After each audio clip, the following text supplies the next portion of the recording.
down here on the tidal river here at Postwick, where there's 23 permanent swims, just a short 5-mile drive from Norwich.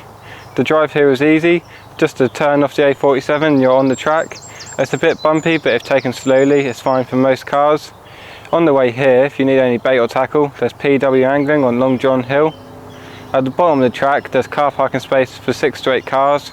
It's very firm underfoot, so it shouldn't get muddy in the winter, and it's free of charge.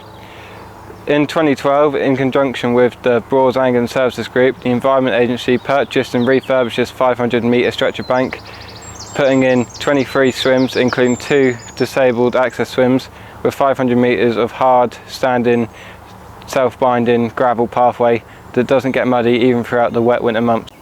Access to this stretch of river is free, so the Countryside and Environment Agency rules apply, and don't forget to get a current rod licence, as there's regular checks at this venue. So I've walked about 30 metres down from the car park to one of the 2 accessible swims on the stretch here at Postwick. The path all the way here was flat and hard, made of self-binding gravel, so even when it's been raining and it's wet, it's fine for wheelchairs and buggies. All the swims here are large, so there's room for manoeuvring if you're in a wheelchair, and if you need someone else fishing with you, there's room for 2 people in disabled access swims. There's also a kickboard in all the swims, which is added safety, so you're not going to get too close to the water's edge. The first dozen or so swims have a nice marginal shelf about 1 or 2 rod lengths out, which is full of lily pads and weed, which is great holding ground for the rudd and roach. But bear in mind, if you're fishing these swims, you'll need a long landing net handle to land the fish past these lily pads. This is especially important on a low tide.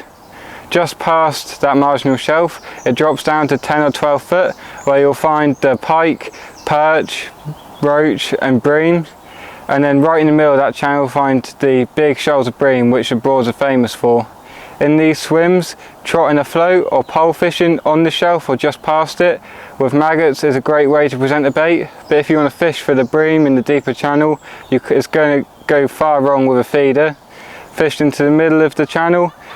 Bear in mind, if you're fishing these swims, the deep channel goes most of the way across the river, so make sure to angle your line from coming boats, so it doesn't get caught up in the boats, because they won't be able to see you tucked away in the reeds.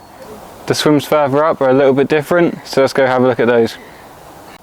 We are now at swim 16, just a 5-minute walk from the car park, which puts you right on the apex of the bend in the river. In these upstream swims, the shallow margins are replaced with deeper margins with 10 or more foot underneath your rod tip, which is perfect for using a stick float with maggots for roach, or if you want to single out the bigger fish, you can use casters and tares. This area can produce some very good fishing, large catches of bream, 20-pound pike and even some very large carp, but it pays to have a plumb around to get to know your swim. Fish often sit in the slack water, moving into the faster current to feed, but casting over into the bay, especially at low tide, will leave your line exposed to passing boats. It's an excellent Broads river venue here at Postwick, with 23 swims and some great fishing to be had for everyone. With a variety of swims and species, there's lots of different methods and baits that will work, but if you're new to tidal river fishing, we'd recommend a fixed paternoster rig with plenty of good quality ground bait, pellet and maggot, with sweet corn hook baits. If you need any tips or advice, there's plenty more videos on our channel to show you how to set all these up, full of tips, and there'll be more videos to come on fishing on the Broads and the rivers. Don't forget to subscribe to our channel for lots more information for fishing on the Broads, and to keep up with all the new schemes and news that's happening on the Broads to improve fishing for everyone.